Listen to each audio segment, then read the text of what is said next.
أشهد أن لا إله إلا الله وحده لا شريك له وأشهد أن محمدا عبده ورسوله أما بعد فأعوذ بالله من الشيطان الرجيم بسم الله الرحمن الرحيم الحمد لله رب العالمين الرحمن الرحيم مالك يوم الدين إياك نعبد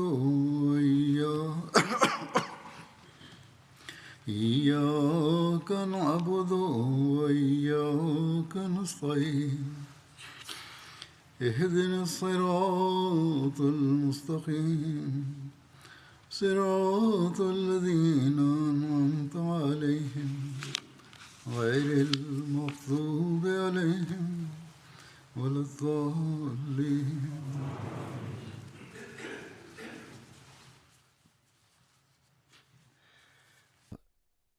De gemeenschap in het Verenigd Koninkrijk een evenement houden ter gelegenheid van het 100-jarig bestaan van de Fazl-moskee, waar niet-Ahmadi-gasten en lokale buren ook zijn uitgenodigd.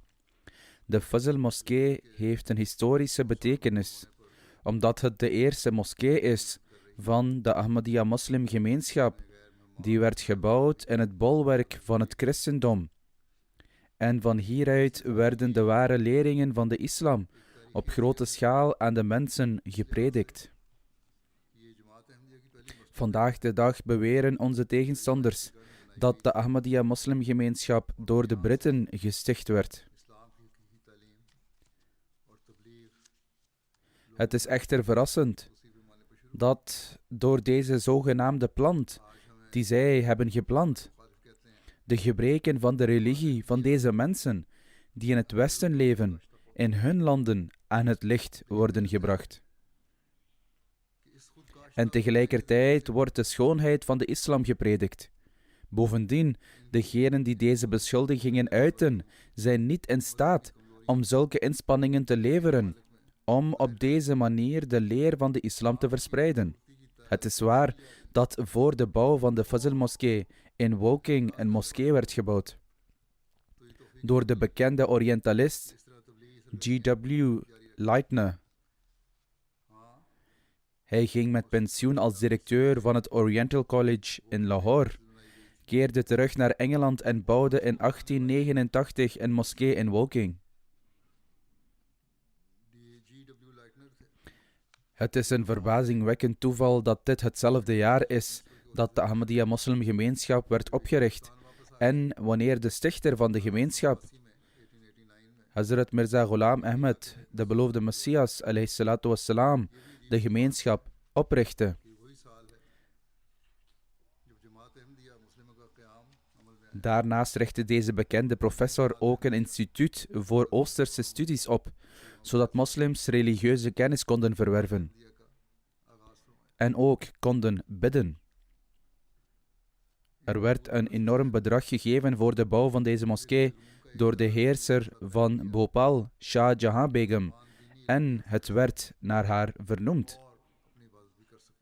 Niettemin overleed deze professor in 1899. En deze moskee was gesloten, omdat er niemand was die er toezicht op hield. Vervolgens, tijdens het kalifaat van Hazrat Khalifatul Masih I radiyallahu ta'ala anhu, kwam Khaja Kamaluddin Sahib hier, naar Groot-Brittannië. Hij probeerde het opnieuw te openen en slaagde daarin. Vervolgens schreef hij aan Hazrat Khalifatul Masih I radiyallahu ta'ala anhu, dat er een trust werd opgericht voor deze moskee en dat hij de leiding erover had. Daarna werd de aanbidding in deze moskee hervat. Toen deze moskee werd heropend, vergezelde Chaudhry Zafrullah Khan Sahib radiyallahu ta'ala anhu, Khaja Kamaluddin Sahib, ook naar de moskee. Daar verrichtte hij vrijwillige gebeden en bad hij uitgebreid. Een tijdje later deed Hazrat Muslim Maud radiyallahu ta'ala anhu een oproep om missionarissen daarheen te sturen. Hiervoor konden echter geen voldoende financiële middelen worden ingezameld. Toch lukte het hen op de een of andere manier en Chaudhry Fateh Muhammad Sial Sahib werd hierheen gestuurd, die enige tijd samenwerkte met Khaja Sahib. Na het overlijden van Hazrat Khalifatul Masih I beloofde Khaja Sahib geen trouw aan Hazrat Khalifatul Masih II. Als gevolg hiervan verliet Chaudhry Fateh Muhammad Sial Sahib hem en ging naar een andere plaats. Hoe dan ook, dit was de moskee in Woking. De eerste officiële moskee die door een moslimgemeenschap of door de Ahmadiyya moslimgemeenschap is gebouwd, is de Fazl moskee. Er zijn veel moskeeën gebouwd door moslims in Londen en andere westerse landen. Maar het is de Fazl moskee die de eer heeft de eerste moskee in Londen te zijn. Maar zelfs de moskeeën hier brengen echter niet de ware, prachtige leringen van de islam aan de wereld of in het Westen over. Ze brengen geen leringen over die liefde, vrede en harmonie brengen aan iedereen, op de manier waarop het zich verspreidt vanuit de Ahmadiyya moskeeën. Dit is ook door de genade van Allah de Almachtige. Andere moskeeën in de westerse landen zijn afhankelijk van financiële hulp van regeringen over de hele wereld. In sommige gevallen hebben islamitische regeringen ook in zekere mate geholpen bij de financiering van de bouw en het onderhoud van deze moskeeën. Het is echter de schoonheid van de moskeeën die door Jamaat Ahmadiyya zijn gebouwd. En in feite ontvangen die moskeeën die zijn gebouwd met overheidsassistentie zelfs nu nog voortdurende financiële hulp via verschillende staatssponsoringsprogramma's hier in Engeland.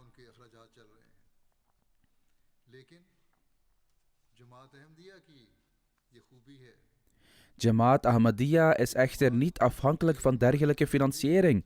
Het is de uitmuntendheid van de Ahmadiyya-gemeenschap dat haar moskeeën worden gebouwd met behulp van de donaties en offers van haar leden. En in feite, nu zelfs alleen in Londen, door de genade van Allah de Almachtige, dankzij de financiële opoffering van Ahmadi-moslims, zijn er tientallen nieuwe moskeeën gebouwd. Ook in andere westerse landen zijn veel moskeeën gebouwd. Hoe dan ook, ik wil vandaag iets zeggen met betrekking tot de Fazl moskee. Het belang van het vermelden hiervan, of het belang van deze herdenkingsbijeenkomst die wij organiseren voor het 100-jarig bestaan, zal alleen van nut zijn als we het ware doel van moskeeën vervullen. Dat het bevolken ervan is. Dat ware recht doen in het teweegbrengen van een verandering in onszelf is. Om onze verbinding met Allah de Almachtige te verbeteren. Om onze toekomstige generaties te binden aan de moskee. We moeten de rechten vervullen die door de islam zijn vastgelegd. Daarom moet elke Ahmadi-moslim in gedachten houden dat we niet zomaar tevreden moeten zijn door het organiseren van een evenement of door het ophangen van lichtjes.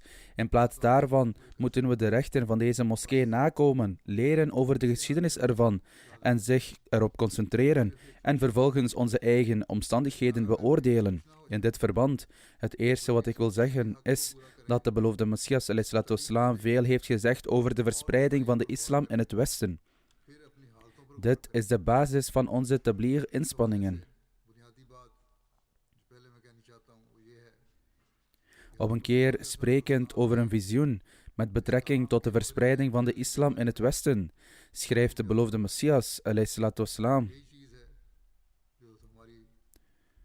hoewel wij geloven in de zon die vanuit het Westen zal opkomen, wat echter aan deze nederige in een droom te verstaan werd gegeven, is dat de betekenis van de zon die opkomt vanuit het Westen is dat die westerse landen, die al lange tijd in een staat van ongeloof en misleiding verkeren, uiteindelijk verlicht zullen worden door de zon van de waarheid en zullen deelnemen aan de islam. De beloofde Messias ﷺ zei dit met grote overtuiging.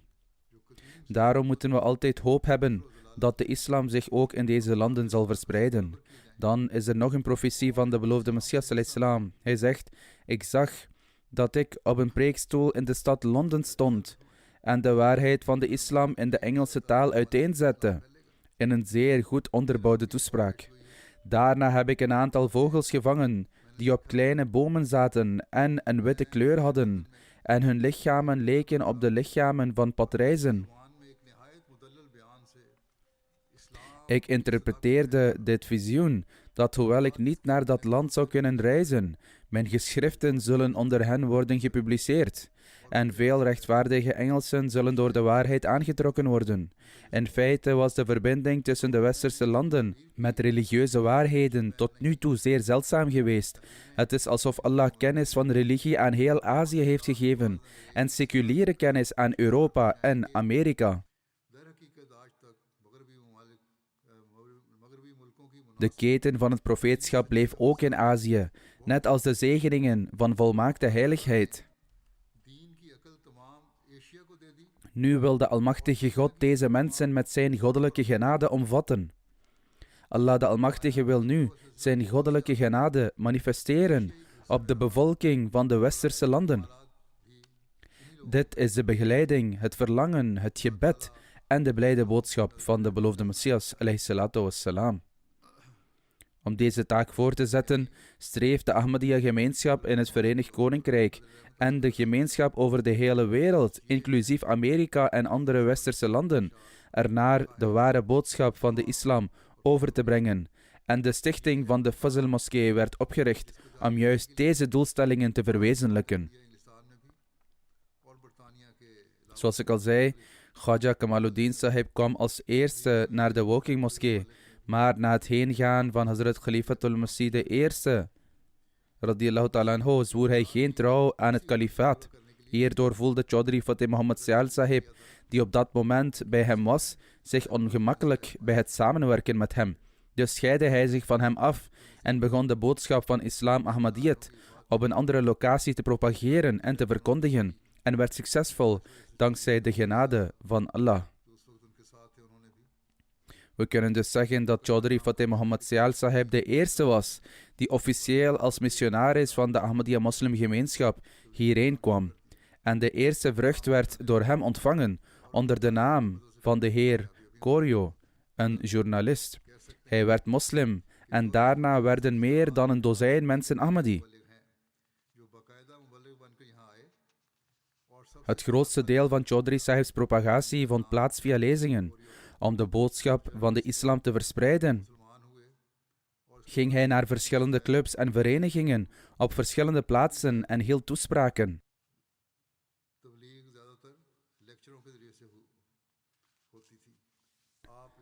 Daarna riep Hazrat Khalifatul Masih II, radiyallahu ta'ala anhu, Chaudhry Fateh Muhammad Syal Sahib naar Qadian en stuurde Qazi Abdullah Sahib als missionaris in zijn plaats.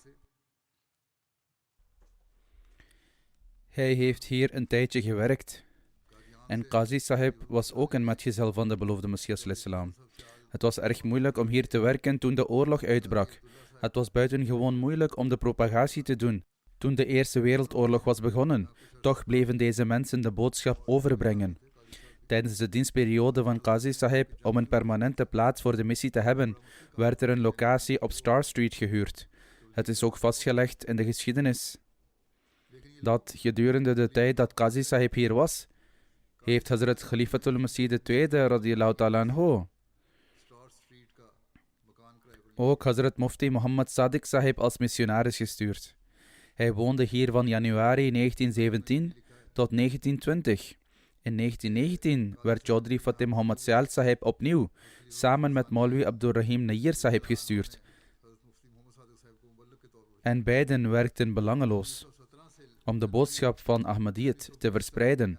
In 1920 werd Chaudhry Fateh Muhammad Syal Sahib verteld door Hazrat Khalifatul Masih II om wat land in Engeland te kopen, waarop een moskee en een missiehuis konden worden gebouwd, zodat het werk daar kon beginnen. Er werden dus pogingen gedaan om dit doel te bereiken, en dit pand in Putney werd gekocht voor ruim 2200 pond. Hazrat Khalifatul Masih II, radiyallahu ta'ala anhu,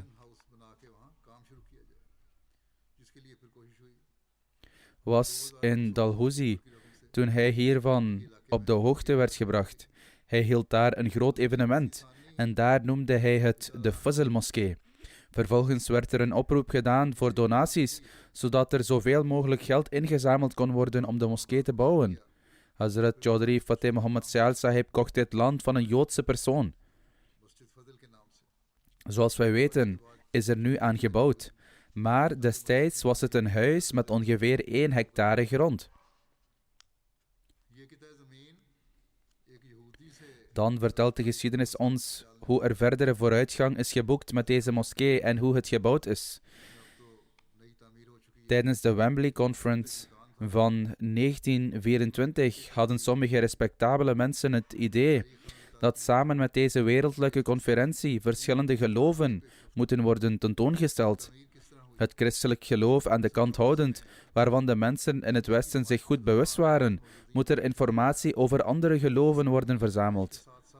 Na hun vertegenwoordigers naar Londen te hebben uitgenodigd, zouden zij de kans moeten krijgen om lezingen te geven. Voor deze taak nodigden ze Maulwi Abdurrahim Nayyir Sahib uit, die destijds hier de missionaris was, om namens de Ahmadiyya moslimgemeenschap een lezing te geven.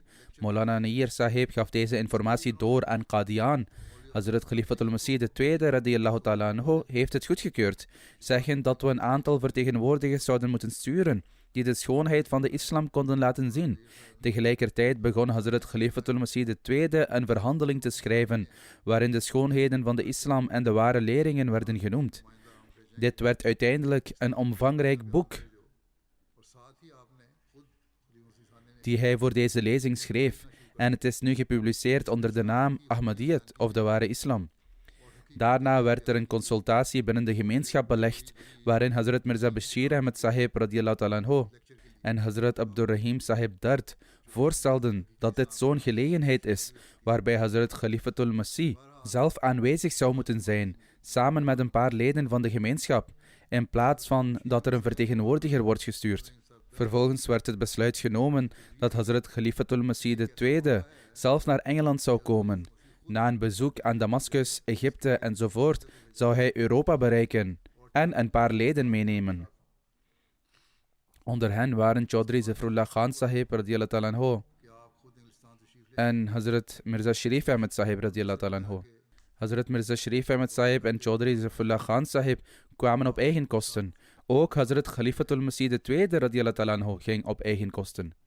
Hoe dan ook, Hazrat Khalifatul Masih II radiyallahu ta'ala anhu bereikte Engeland vanuit Damascus en Egypte via Italië, Zwitserland en Frankrijk.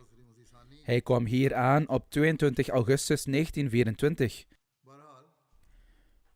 Wat interessant is dat Hazrat Khalifatul Masih II al een visioen had gezien over zijn gezegende aankomst hier. Dat hij ergens aan de kust van Engeland uitstapte en zijn voet op een blok hout zette. Als een overwinnende generaal keek hij in alle 4 richtingen, toen een stem riep: Willem de Veroveraar, William the Conqueror. Het was alsof de spirituele overwinning op Engeland was voorbestemd met de aankomst van zijn heiligheid in Engeland, die zich nu heeft gemanifesteerd. De kranten berichten uitgebreid over Huzoors reis en aankomst in Engeland. Toen Huzoor daar aankwam, kwam hij aan op London Victoria Station. Hij ging van de zeehaven naar Victoria Station. Van daaruit kwamen Huzoor en zijn entourage aan de grote St. Paulus-kathedraal, wat de grootste kerk in Engeland is. Hierna, terwijl hij daar stond, bad hij tot God de Almachtige voor de overwinning van de islam en de vestiging van Tawhid, de eenheid van God. En toen ging hij met zijn entourage de stad in. Er was al een gepaste regeling getroffen voor zijn verblijf, dat een groot huis was, dat was gehuurd.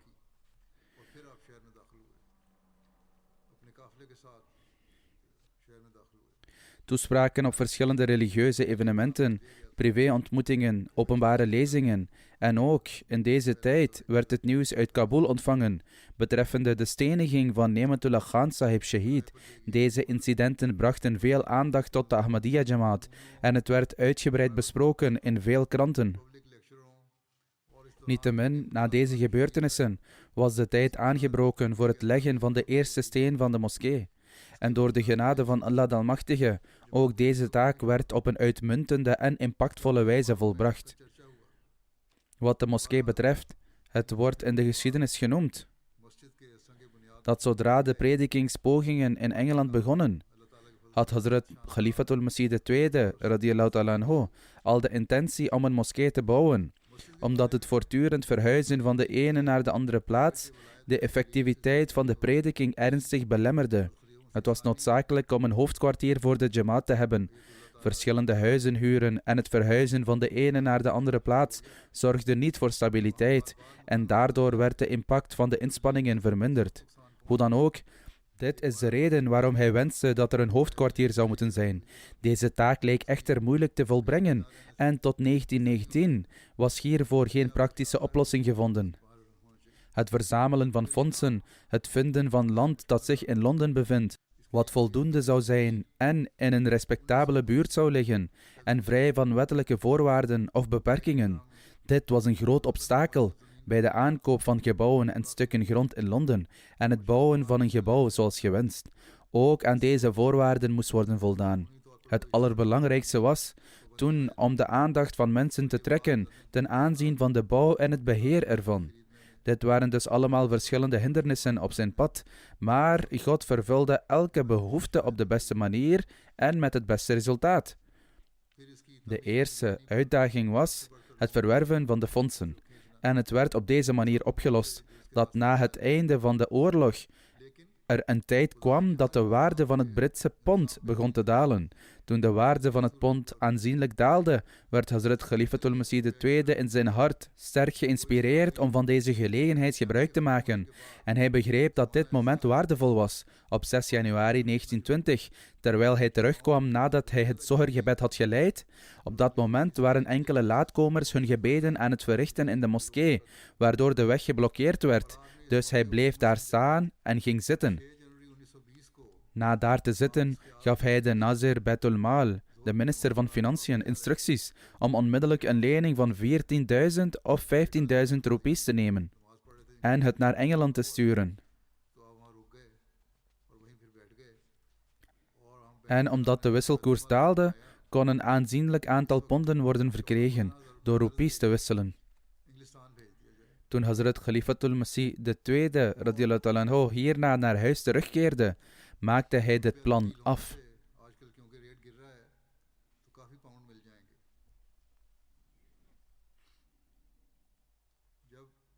De Nazir Baitul Mal schreef het ook op. Toen hij het echter had afgerond, in plaats van 14.000 of 15.000 roepies te sturen, verhoogde Huzoor het bedrag naar 30.000 roepies en in plaats van lening te schrijven, omdat Huzoor eerst zei dat er een lening moest worden afgesloten, in plaats van lening te schrijven, schreef hij het woord chanda, namelijk financiële donaties. Huzoor zou zeggen dat dit allemaal vanzelf gebeurde. En nadat hij dit diezelfde dag had opgeschreven, gaf Huzoor het aan de Nazir Baitul Mal op het moment van Asr.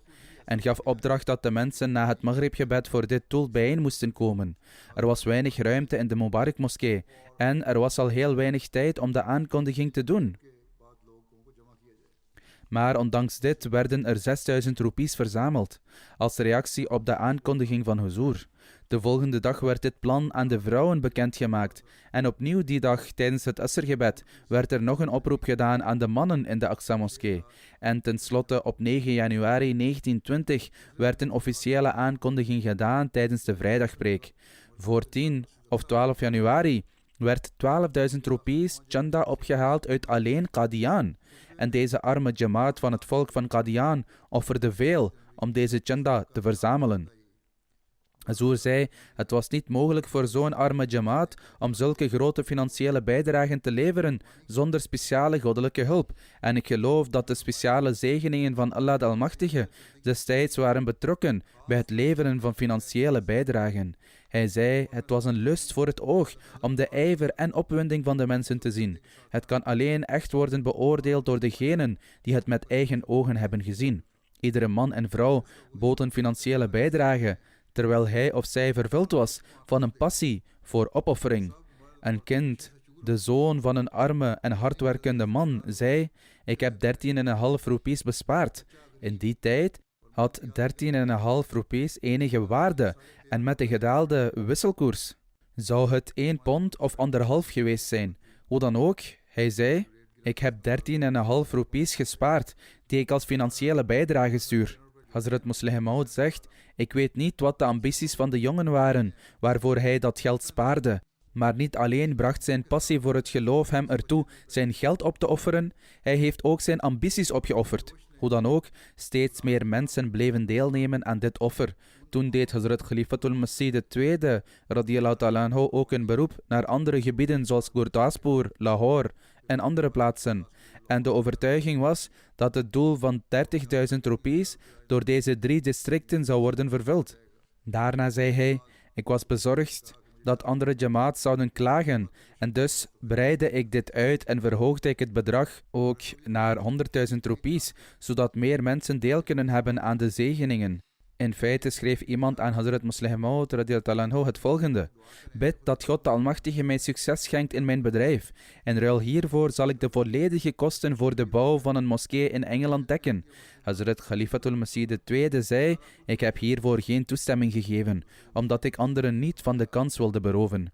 In ieder geval begon dit bedrag geïnd te worden en via de Bank of India werd het naar Engeland verzonden als een bedrag van 3.468 pond. U kunt vandaag uw omstandigheden vergelijken met de omstandigheden van die tijd. Dat bedrag bedroeg in totaal 52.000 roepies. Dit bedrag werd binnen een week verzameld en het resterende bedrag werd later verzonden. Op dezelfde manier daalde de waarde van het pond opnieuw, wat resulteerde in het ontvangen van een groter bedrag in ponden voor minder roepies. Het pond daalde van 15 roepies naar 6 roepies. Zoals ik al eerder zei, de bouw en het leggen van de fundering voor deze moskee begon met de aankomst van Hazrat Khalifatul Masih II radiyallahu ta'ala anhu hier. De eerste steen van de moskee werd gelegd op zondag 19 oktober 1924. In de geschiedenis staat dat op 18 oktober 1924 de kranten melden dat het weer van 19 oktober aangenaam en zonnig voorspeld werd. Maar de Almachtige God heeft bewezen dat deze voorspelling onjuist was en als een duidelijk teken van zijn bestaan regende het die dag vanaf de ochtend. Deze kwestie werd voorgelegd aan Hazrat Khalifatul Masih II, waarop hij zei, er is niets om je zorgen over te maken. Sterker nog, het is heel goed. Degenen die onder zulke omstandigheden de inauguratie zullen bijwonen, zullen uit oprechtheid komen. Ook voor morgen wordt er regen voorspeld. Laten we eens kijken of deze voorspelling uitkomt of niet. Hoe dan ook, hij zei, degenen die aanwezig zullen zijn, zullen uit oprechtheid komen. En als God het wil, zal dit evenement succesvol zijn. Er werd een kleine tent opgezet, zodat mensen eronder konden zitten en gemakkelijk het programma konden bijwonen. Er waren uitnodigingskaarten naar verschillende mensen gestuurd. Hieronder vielen parlementsleden, leiders, politici, diplomaten en verschillende andere groepen mensen. Vanwege de korte termijn van kennisgeving dacht men dat de opkomst vrij laag zou zijn, maar ondanks dit waren er toch veel gasten aanwezig.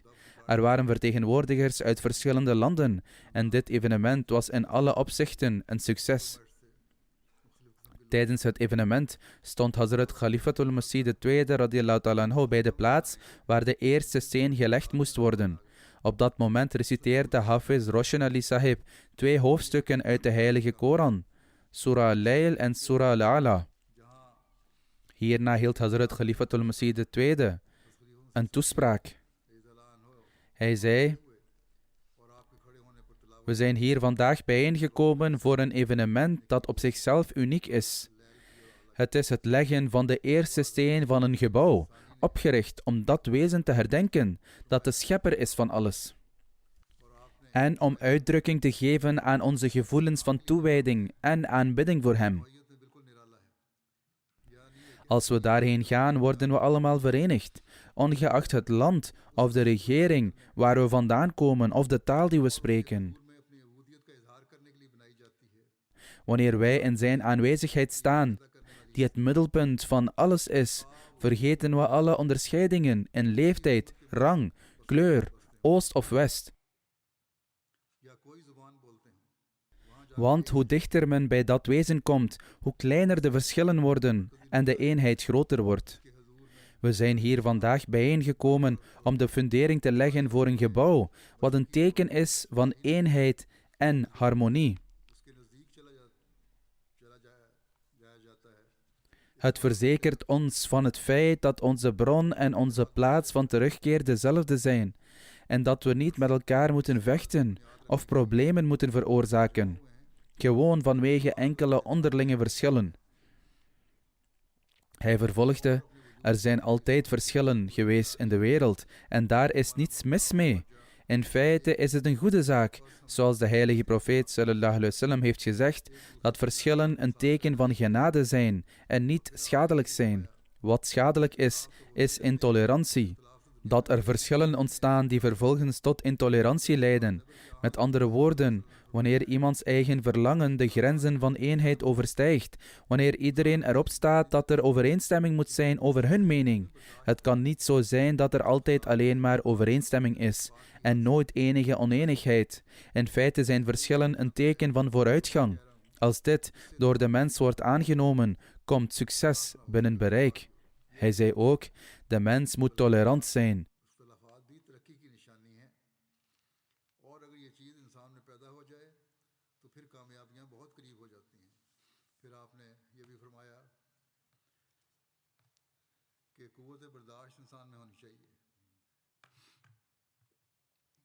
Mensen zeggen dat verschillen slecht zijn, maar als er geen verschillen waren, wat voor betekenis zou tolerantie dan hebben?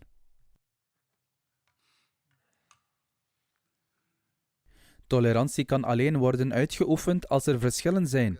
Tolerantie kan alleen worden toegepast wanneer er verschillen zijn in bepaalde zaken. Dan pas kan men tolerantie tonen en ernaar streven om niemand anders schade te berokkenen.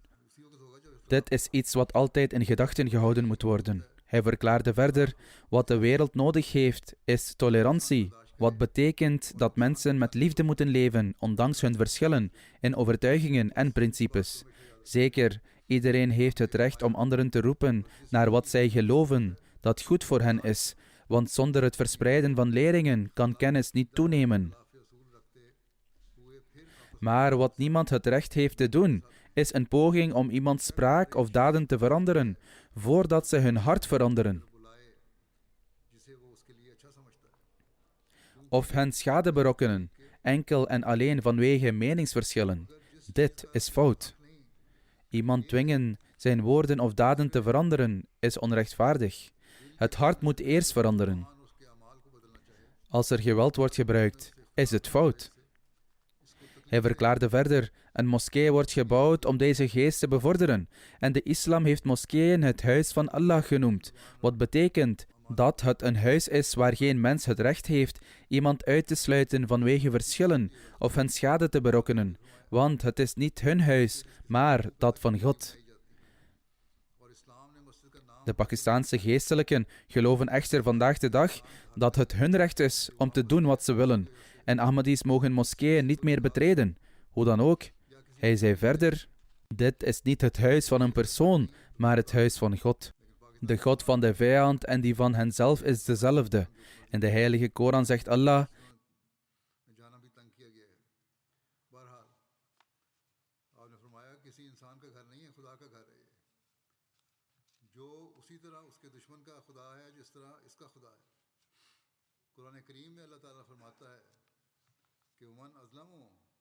dat wil zeggen, en wie is onrechtvaardiger dan hij die mensen verbiedt om in het huis te aanbidden, dat is opgericht voor de aanbidding van Allah. Dit onrecht wordt vandaag de dag begaan door de Pakistaanse geestelijken in naam van de islam. Niettemin verklaarde hij: de geschiedenis bewijst dat ten tijde van de heilige profeet sallallahu alaihi wasallam een delegatie christenen uit Jemen hem kwam ontmoeten. Terwijl ze met hem spraken, kwam de tijd voor gebed en ze vroegen toestemming om naar buiten te gaan om te bidden. De heilige profeet sallallahu alaihi wasallam zei: voor uw gebeden hoeft u niet naar buiten te gaan. Bid in onze moskee. De leringen van de heilige Koran en de gebruiken van de heilige profeet sallallahu alaihi wasallam bevestigen dat de deuren van islamitische moskeeën openstaan voor iedereen die God wil aanbidden. en islamitische moskeeën dienen als een verbindend punt voor mensen met verschillende geloven. Hij verklaart verder: het is met deze geest en deze gevoelens dat wij, de Ahmadiyya moslimgemeenschap, van plan zijn deze moskee te bouwen. En ik huldig het vandaag in. Maar voordat de eerste steen gelegd wordt, wil ik aankondigen dat een moskee uitsluitend gebouwd wordt voor de aanbidding van God de Almachtige, opdat zijn liefde in de wereld gevestigd mag worden en mensen zich tot religie kunnen wenden, want zonder het kan er geen echte vrede of echte vooruitgang zijn. En we zullen nooit iemand verhinderen die God wil aanbidden, om in deze moskee te bidden, mits zij de regels volgen die voor het bestuur ervan zijn vastgelegd, en op voorwaarde dat zij het gebed van degenen die deze moskee hebben gebouwd, om in hun religieuze behoeften te voorzien, niet storen.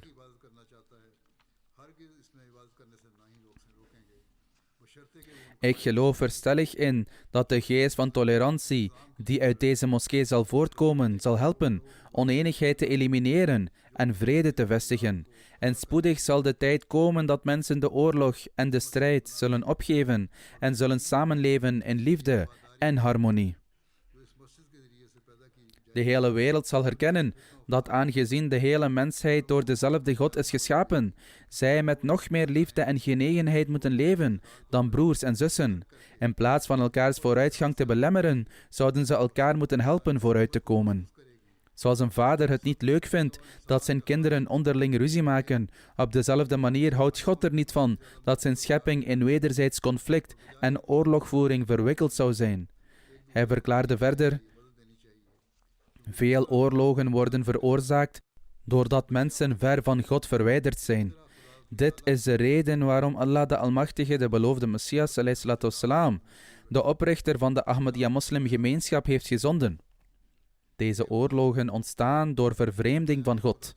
En om iedereen te verenigen, heeft Allah de Almachtige de beloofde Messias ﷺ in dit tijdperk gezonden, om mensen dichter bij God te brengen en hun verschillen weg te nemen, en het bevorderen van eenheid en liefde onder hen. Zo zal de Ahmadiyya-gemeenschap door Gods genade blijven streven naar het uitbannen van raciale en politieke oorlogen.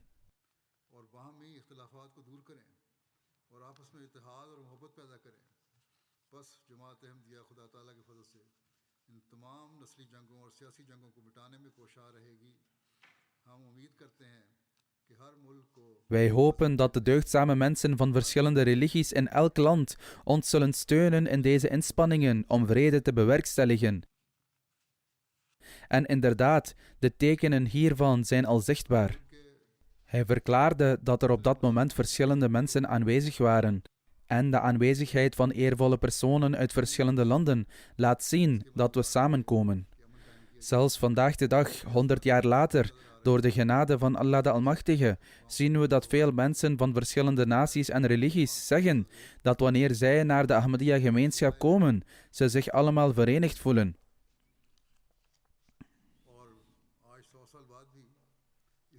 Als u de moskee bezoekt, vooral degenen die naar de Fazl-moskee gaan om te bidden, zult u merken dat Hazrat Khalifatul Masih II radiyallahu ta'ala anhu een plaket installeerde, waarop geschreven staat: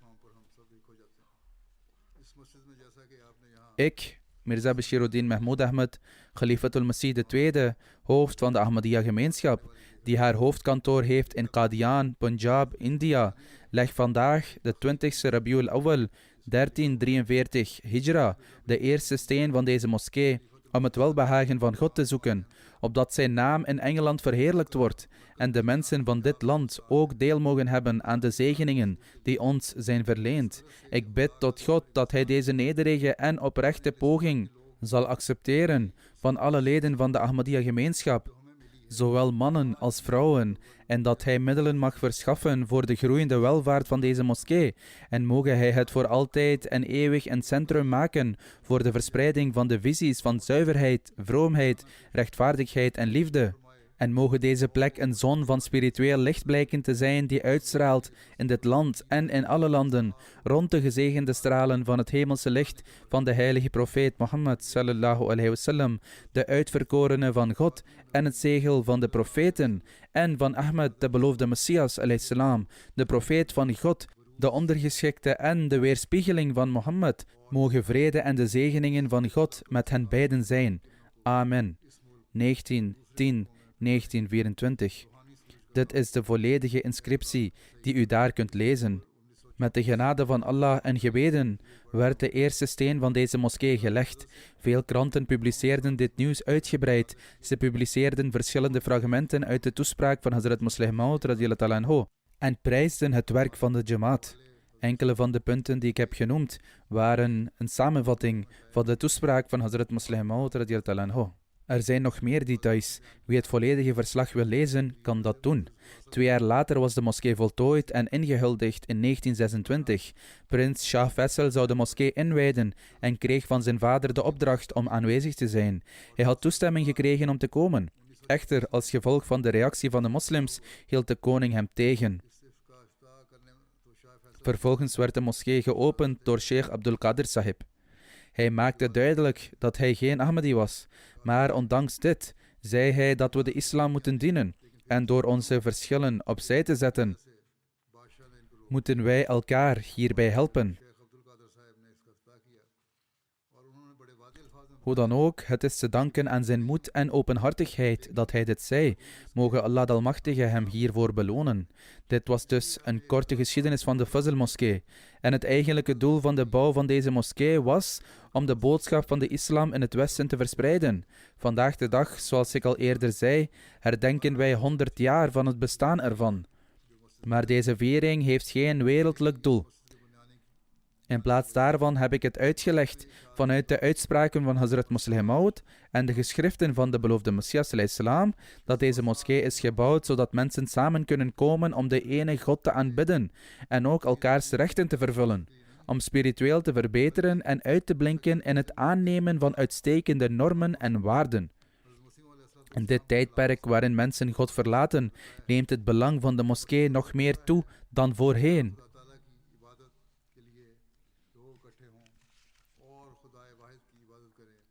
Volgens Allah de Almachtige is het doel van de schepping van de mens aanbidding en mensen keren zich hiervan af. Daarom moeten wij er vandaag de dag naar streven om de rechten van aanbidding te vervullen. In onze omgeving, onder onze mensen en onze nakomelingen, moeten we ieder van hen informeren dat het ware leven en ons voortbestaan is als we Allah de Almachtige aanbidden en zijn rechten en de rechten van zijn schepping vervullen.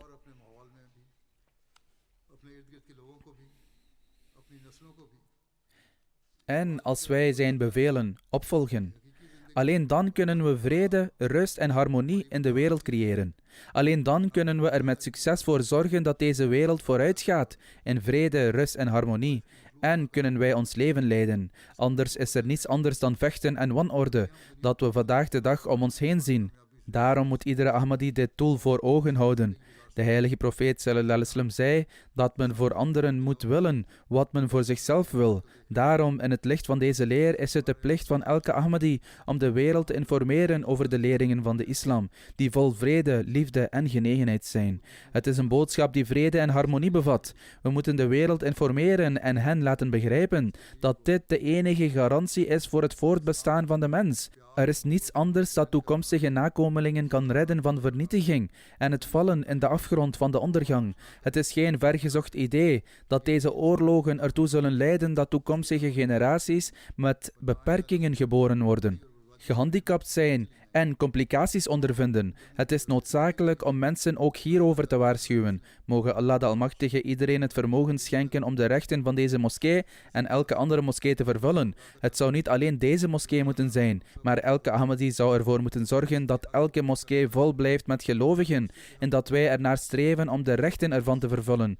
En mogen wij de rechten vervullen van onze aanbidding. Mogen wij recht doen aan het verspreiden van de boodschap van Allah de Almachtige. Mogen wij recht doen aan het verspreiden van de boodschap van de islam.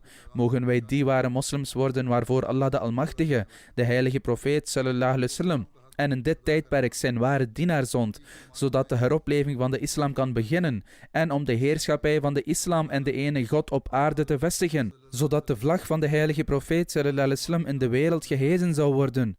Mogen Allah de Almachtige iedereen in staat stellen dit te doen. और दुनिया में इस्लाम और खुदा वाहिद की हुकूमत कायम हो और आ हज़रत सल्लल्लाहु अलैहि वसल्लम का झंडा दुनिया में लहराए। अल्लाह ताला हम सबको इसकी तौफीक अता फरमाए।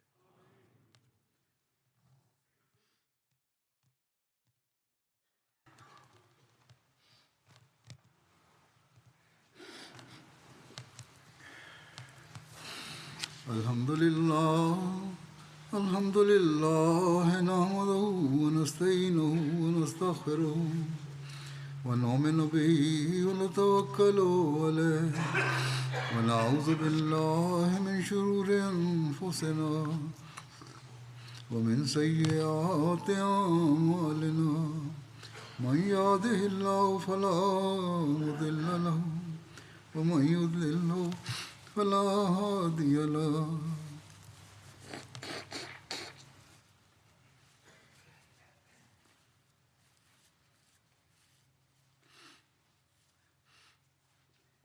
ونشهد أن لا إله إلا الله ونشهد أن محمدا عبده ورسوله عباد الله رحمكم الله إن الله يأمر بالعدل والإحسان وإيتاء ذي القربى وينهى عن الفحشاء والمنكر والبغي يعظكم لعلكم تذكرون اذكروا الله يذكركم وادعوه يستجب لكم ولذكر الله أكبر